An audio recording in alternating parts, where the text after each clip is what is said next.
प्रदेश अन्य राज्यों के अंदर बच्चों की मौतें हो रही है। मौतें होने का कारण कफ सिरप बताया जा रहा है।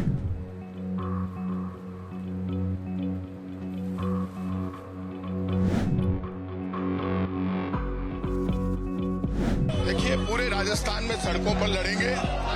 दवाई के नाम पर राजस्थान की बीजेपी की सरकार जहर बांट रही है।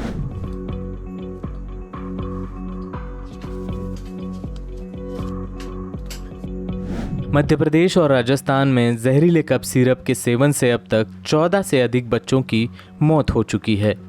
छिंदवाड़ा और बैतूल जिलों में हालात सबसे खराब है, क्योंकि इन दो जिलों में ही सबसे अधिक बच्चों की मौत हुई है। जांच में सामने आया है कि जिन बच्चों की मौत हुई है उन्होंने कोल्ड्रिफ नाम का कफ सिरप पिया था।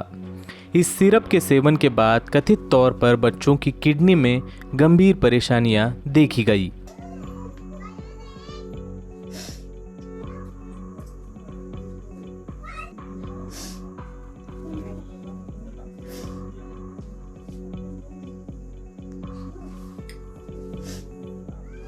बच्चों को बुखार आया था। उसके पश्चात दोनों बच्चे अलग अलग गांव के हैं। एक कलमेश्वरा ग्राम का है, एक जमन बिछवा ग्राम का है। एक बच्चे की मृत्यु 8-9 को और दूसरे बच्चे की मृत्यु 1-10 को हुई है। दोनों का इलाज अलग अलग समय पर हुआ है, लेकिन एक ही डॉक्टर के द्वारा। परासिया में डॉक्टर सोनी, जैसा कि उसके परिजनों ने बताया कि डॉक्टर सोनी को पहले दिखाया था। उसके पश्चात बच्चे की किडनी खराब हुई। जब बच्चा थोड़ा सा उसका पेट फूलने लग गया और अन्य परेशानी होने लगी तो उन्होंने दूसरे डॉक्टर्स को दिखाया था। दोनों बच्चों को बैतूल में दिखाया गया था, जहाँ पर कि उनको एक्यूट रीनल फेलियर डायग्नोज हुआ था। उसके बाद दोनों बच्चों को भोपाल रेफर किया गया, लेकिन दोनों बच्चे नहीं बच पाए और दोनों की मृत्यु हो गई। सिरप पीने के बाद बच्चों में उल्टी, सूजन और पेशाब बंद होने जैसे लक्षण दिखे। कई बच्चों को भोपाल और नागपुर के अस्पतालों में भर्ती कराया गया था, लेकिन इलाज के दौरान इनमें से कई बच्चों की मौत हो गई है। इस घटना के बाद मध्य प्रदेश और राजस्थान के स्वास्थ्य मंत्रालय और सरकार पर कई सारे गंभीर सवाल खड़े हो रहे हैं।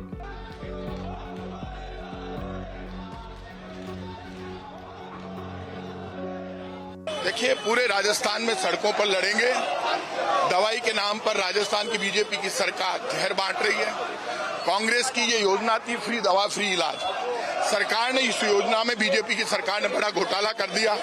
हालात बहुत खराब है और जो घोटाला सरकार ने किया है वो घोटाला किसी भी कीमत पर बर्दाश्त नहीं किया जा सकता। दवा के नाम पर जहर किसी भी कीमत पर बर्दाश्त नहीं करेंगे।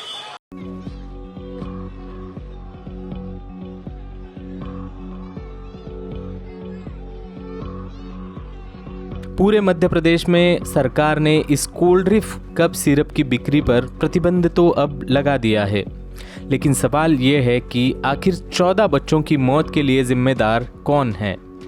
कोल्ड्रिफ सिरप बिना जांच के बाजार में कैसे बिक रहा था? इसकी बिक्री पर पहले से ही रोक क्यों नहीं लगाई गई? बीबीसी हिंदी की रिपोर्ट के अनुसार तमिलनाडु ड्रग्स कंट्रोल विभाग की 2 अक्टूबर की रिपोर्ट में कोल्ड्रिफ सिरप के बैच SR13 को मिलावटी घोषित किया गया। रिपोर्ट के मुताबिक सिरप में 48.6% डाइलिथिन ग्लाइकॉल पाया गया, जो कि एक जहरीला रसायन है और सेहत के लिए घातक साबित हो सकता है। प्रदेश अन्य राज्यों के अंदर बच्चों की मौतें हो रही है। मौतें होने का कारण कफ सिरप बताया जा रहा है। एक दक्षिण की कंपनी जिसकी दवाई कफ सिरप से जिससे मौतें हुई, सरकार नहीं जाग पा रही।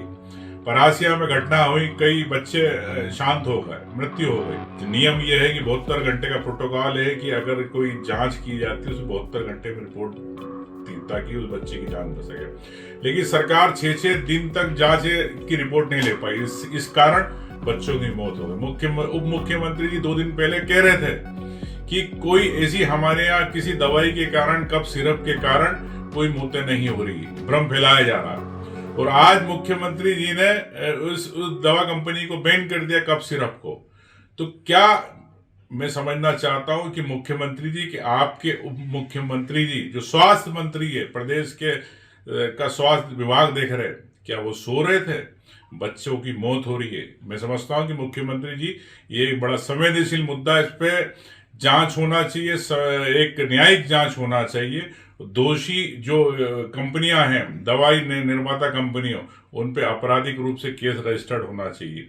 14 से अधिक बच्चों की जान लेने वाला यह कफ सिरप तमिलनाडु स्थित श्रीसन फार्मास्यूटिकल कंपनी बनाती है। गौर करने वाली बात यह है कि सिरप में इतनी बड़ी मात्रा में हानिकारक रसायन पाए जाने के बावजूद भी इसकी बिक्री लगातार हो रही थी। तो सवाल ये उठता है कि इसकी जांच पहले क्यों नहीं की गई। जांच पुलिस में भी प्रकरण दर्ज कराया गया है। जांच एजेंसियां जांच कर रही हैं। कोल्ड ड्रिप हमारा काम कोल्ड ड्रिप सिरप को बैन करना वो हमने कर दिया है और उसका जहां भी स्टॉक मिल रहा है उसको सीज कर दिया गया है। अब कहीं ये स्टॉक कहीं अब है नहीं। जो सेल हो चुका है उसको हम घर घर जाके उसको भी सीज कर रहे हैं। मध्य प्रदेश और राजस्थान में 14 से अधिक बच्चों की मौत के बाद तमिलनाडु सरकार ने कंपनी की उत्पादन की इकाई को बंद करने के आदेश दिए हैं।